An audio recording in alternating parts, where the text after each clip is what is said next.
Buenas tardes, profesor. Somos el grupo número 1 y estamos conformados por Casiano Silvardo Iván, Díaz Marín Yanela, Quispe Flores Carlos Alfredo, Tuyardo Luisquera Yasmín, Silvia Pinedo Andrea Lisa, Vila Costa Patricia Mara y mi persona, Alarcón Sistema Nacional.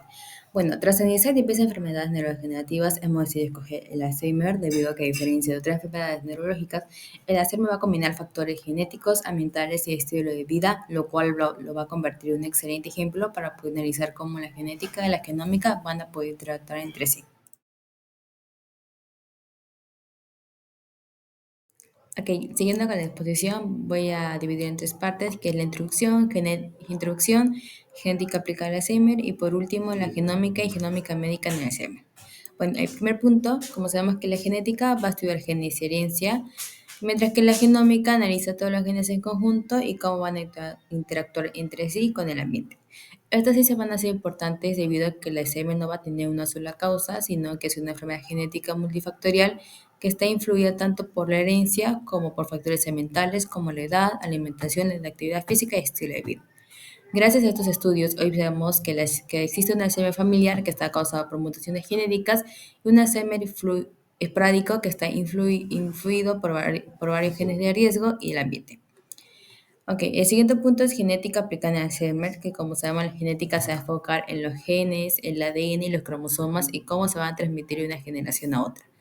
En Alzheimer, ciertas mutaciones genéticas pueden cambiar el procesamiento de proteínas en el cuerpo, especialmente la beta-amiloide, que se acumula formando placas y dañando las neuronas.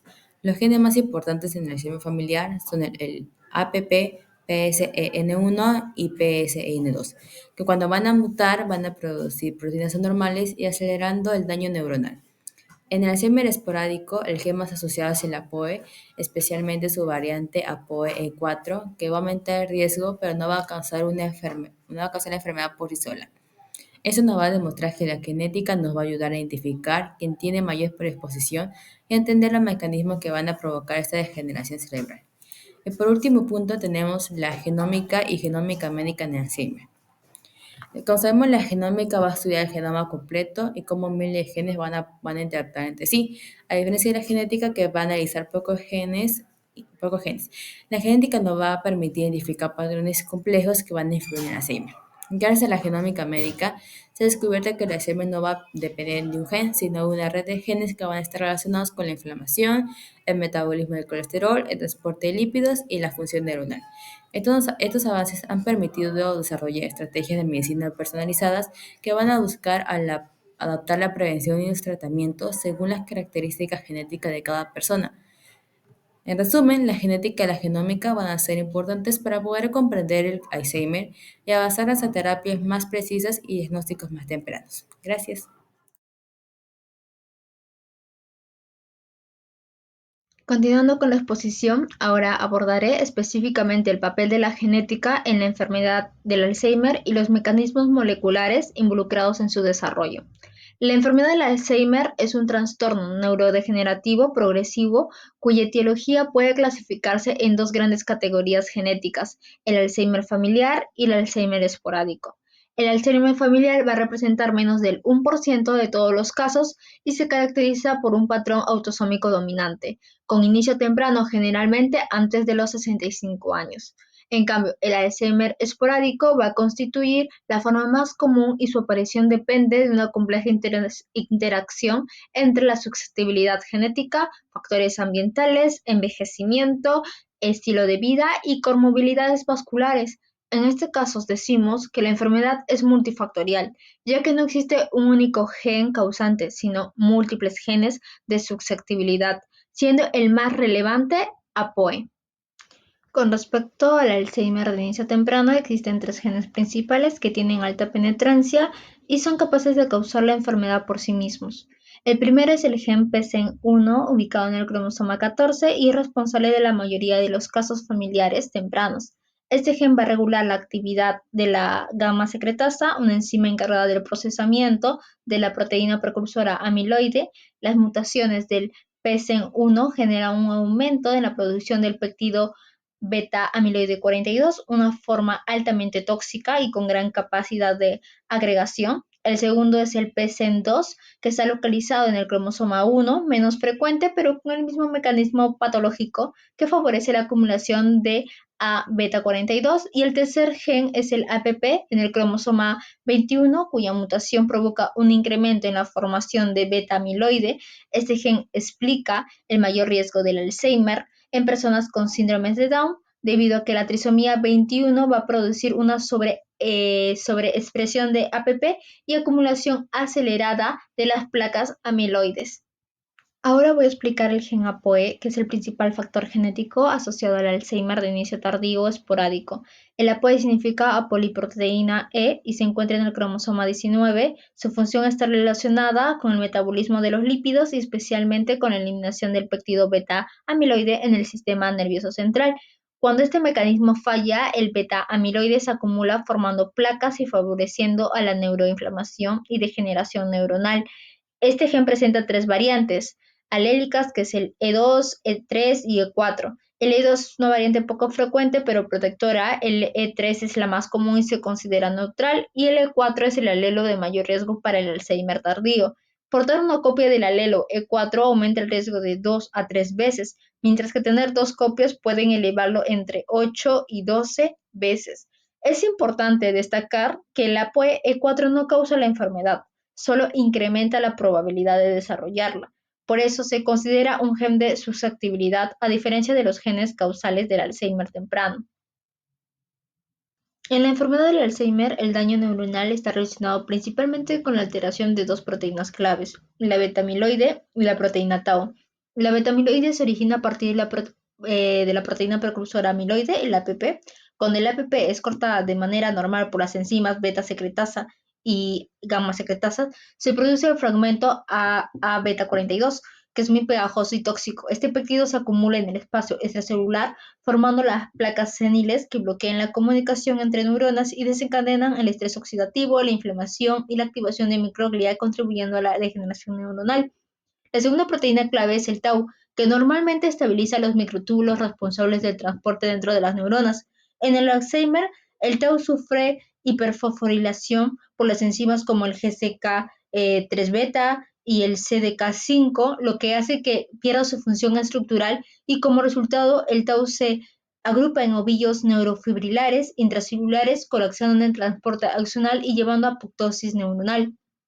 La interacción entre la acumulación de la beta-amiloide y la alteración de tau genera una cascada neurodegenerativa que culmina en atrofia progresiva del hipocampo y la corteza cerebral, lo que explica los síntomas clínicos como la pérdida de memoria, el deterioro cognitivo y los cambios conductuales.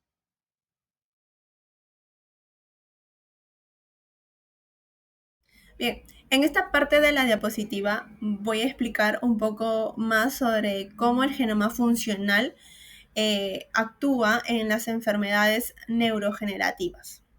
Ok, las enfermedades neurogenerativas no tienen un solo origen del gen, sino que resultan una combinación entre genes y ambientes. Gracias al genoma funcional, hoy entendemos mejor cómo los genes se expresan y se regulan y cómo interactúan con factores externos como toxinas, envejecimientos y estilos de vida. Tenemos un apartado donde se menciona avances principales en la genoma funcional.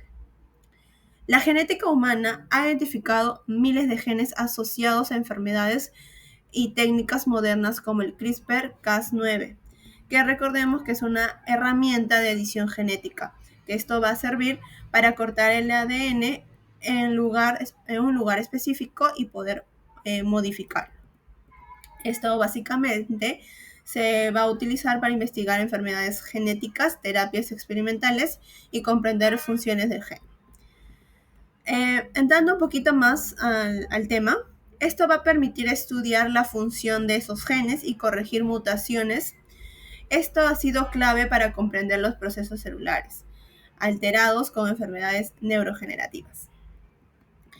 Luego encontramos a enfermedades neurogenerativas y nuevos descubrimientos. El estudio genético ha avanzado tanto que solo entienden enfermedades raras como el Wheaton y a la atrofia muscular espinal. sino que también enfermedades comunes como el Alzheimer, el Parkinson. Además, la investigación genética ha permitido identificar nuevas enfermedades como expansión genética, como el síndrome de Canvas, que significa síndrome de ataxia cerebelosa, neuropatía y arafexia vestibular. En ello encontramos al diagnóstico y la secuenciación. Las técnicas de secuenciación masiva, como el exoma completo, han revolucionado el diagnóstico. Gracias a ellas se ha logrado investigar mutaciones en enfermedades raras con tasas de éxito del 30 al 50%, permitiendo un diagnóstico más preciso y un manejo personalizado. Como conclusión, en este apartado, decimos que la genoma funcional está transformando el estudio de enfermedades neurodegenerativas al unir información genética con el ambiente y permitiendo el diagnóstico más completo y con nuevos descubrimientos. Ok, siguiendo con la exposición, acá vamos a hablar sobre los estudios del GWAS, los factores de susceptibilidad genética y la interacción gen y ambiente, que son los conceptos claves en la genoma funcional aplicadas en enfermedades neurodegenerativas. En primer lugar, encontramos a los estudios de GWAS, que son estudios de la asociación de genoma completo, que van a analizar de variantes genéticas en grandes poblaciones. Esto va a permitir identificar genes de susceptibilidad, es decir, genes que aumenten el riesgo de desarrollar enfermedades. Gracias al GWAS se han descubierto nuevos genes implicados en patologías neurodegenerativas como el Parkinson, Alzheimer y otras enfermedades complejas. En segundo lugar, encontramos a los factores de susceptibilidad genética. Estas son variantes genéticas que no causan directamente la enfermedad, pero sí aumentan la probabilidad de desarrollarlas. Esto explica por qué algunas personas son más propensas que otras, incluso viviendo en las mismas condiciones. Algunos genes importantes relacionados con neurodegeneración incluyen al MAPT, al LRRK2 o el APOE, especialmente el APOE A4 en el Alzheimer. Finalmente, encontramos la interacción gen-ambiente. Esto se refiere a cuando los factores genéticos y los factores ambientales actúan juntos. Por ejemplo, en la exposición de toxinas, pesticidas, el envejecimiento, la dieta o el estrés oxidativo. En enfermedades como el Parkinson, se han visto que la combinación de una predisposición genética más una exposición ambiental pueden explicar muchos de los casos esporádicos. Es decir, la enfermedad no se debe solo a los genes ni solo al ambiente, sino a la interacción de ambos.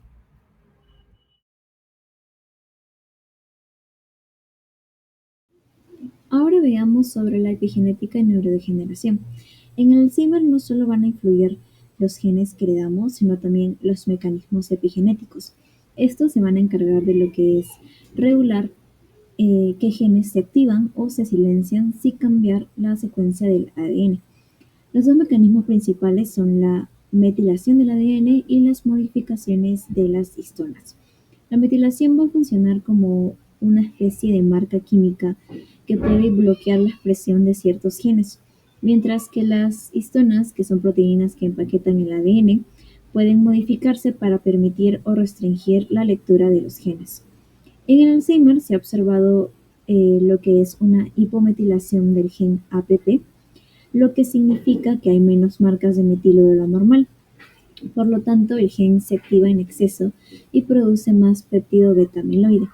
Y este péptido se va a acumular fuera de las neuronas formando las llamadas placas seniles, que son depósitos extracelulares tóxicos que interfieren con la comunicación neuronal y activan procesos inflamatorios en el cerebro. Además, se han encontrado alteraciones en las histonas que afectan genes relacionados con la memoria, la plasticidad neuronal y la supervivencia celular, contribuyendo al proceso de neurodegeneración progresiva característico de la enfermedad de Alzheimer. Pasando a lo que es la farmacogenética, debemos tener en cuenta su definición y su relevancia. Y es que la farmacogenética Estudia cómo las variaciones genéticas entre individuos van a influir en la forma en que se procesan y se responden a los medicamentos. En enfermedades complejas como el Alzheimer, esta área es especialmente útil porque la respuesta a los fármacos va a variar mucho entre pacientes, incluso si reciben la misma dosis. Entonces, viendo ya la farmacogenética en el Alzheimer, un ejemplo concreto es el gen CYP2D6, que va a producir una enzima del citocromo P450, responsable del metabolismo de varios fármacos, entre ellos el donepezilo, uno de los medicamentos más usados para mejorar la función cognitiva. Dependiendo de la variante del gen, una persona puede ser un metabolizador rápido, intermedio o lento. Esto significa que el medicamento puede eliminarse o demasiado rápido y no hacer efecto, o acumularse en exceso generando efectos secundarios. Es por ello que conocer el perfil genético del paciente permite ajustar la dosis o elegir el fármaco más adecuado, lo que representa un paso importante hacia tratamientos más seguros y efectivos en el Alzheimer.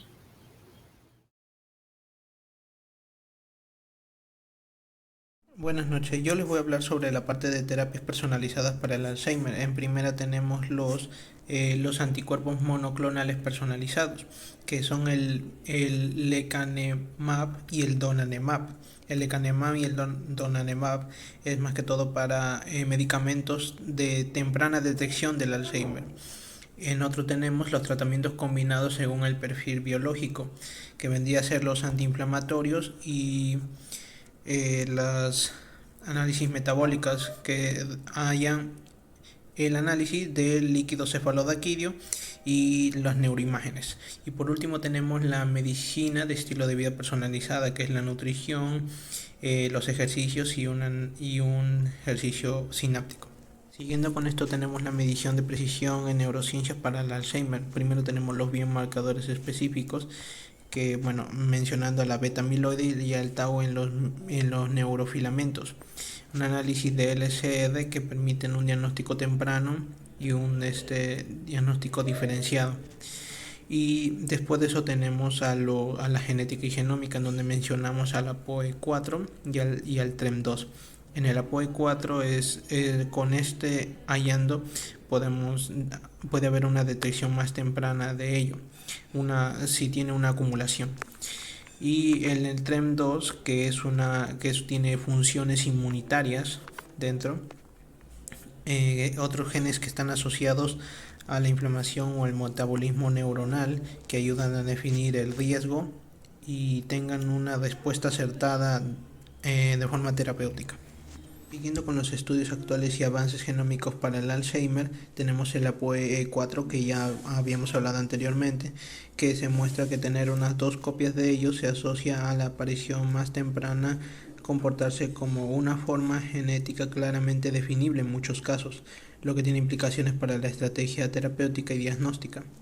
Otro que es la poligenicidad y scores de riesgo, se están avanzando en Polynetic Score para identificar a las personas con mayor riesgo, predecir trayectorias cognitivas. Y el último es ómicas de alta resolución, el single cell y multiómicas, que ha revelado cambios específicos de tipo celular por la microglia, que ya mencioné, del TREM2, astrocitos y neuronas, vías de inflamación, de separación, el metabolismo. Esto abre dianas precisas para terapias celulares. Implicaciones éticas, sociales, clínicas del Alzheimer. En éticas tenemos que las implicaciones éticas del Alzheimer giran en torno al uso de pruebas genéticas como el APOE, el APP, el PCN1 y el PCN2, que pueden indicar riesgos pero no garantizan el desarrollo de la enfermedad. Esta información, aunque es útil para la investigación médica, es altamente sensible y puede generar discriminación si no se maneja con precaución. Por ello, es fundamental proteger la confidencialidad de los datos, establecer protocolos estrictos y acompañar las pruebas con consejería genética. Además, compartir resultados con familiares que puedan generar dilemas éticos importantes. En sociales, A nivel social, conocer el riesgo genético puede aumentar el estigma y el miedo, afectando tanto al individuo como a su entorno familiar, lo que puede influir en decisiones personales como tener hijos y dificultad al acceso de seguros médicos o laborales. En el clínico, desde el punto de vista clínico, la información genética permite un diagnóstico más temprano, un pronóstico más preciso y el desarrollo de tratamientos personalizados según el tipo y riesgo de enfermedad. También mejora la selección de participantes en ensayos clínicos, reduciendo efectos adversos y optimizando resultados, lo que incluye a que esta información pueda servir como guía para estrategias de prevención más eficaces.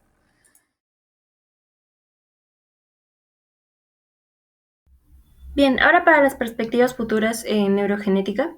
Mirando hacia el futuro, la neurogenética está avanzando rápidamente gracias a nuevas tecnologías. Por ejemplo, la inteligencia artificial está permitiendo avanzar grandes bases de datos genómicos y predecir riesgos genéticos de enfermedades neurológicas con mayor precisión, lo que va a mejorar tanto el diagnóstico como la prevención. Otro más importante es la edición génica con SRI-SPR. Esta herramienta abre la posibilidad de corregir mutaciones responsables de trastornos neurodegenerativos y desarrollar terapias altamente personalizadas dirigidas a genes específicos. Además, el descubrimiento de nuevos biomarcadores genéticos y moleculares va a permitir diagnósticos más tempranos y un mejor seguimiento de la progresión de diversas enfermedades neurológicas. En conjunto, estas tecnologías nos llevan hacia una medicina más personalizada. La integración de inteligencia artificial, SRI, SPR y biomarcadores permitirá tratamientos más precisos en intervenciones preventivas basadas en el perfil genético de cada individuo. Con todo esto, la neurogenética se perfila como un pilar fundamental del futuro de la medicina neurológica. Bien, ahora para concluir, es importante reconocer que la genética y la genómica médica son herramientas esenciales para comprender el origen molecular de enfermedades neurológicas como el Alzheimer.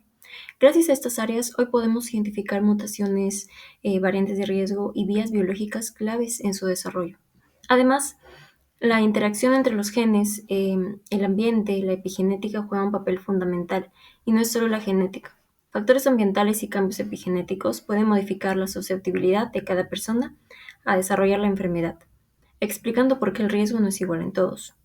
Por otro lado, la farmacogenética representa un avance enorme hacia tratamientos mucho más personalizados.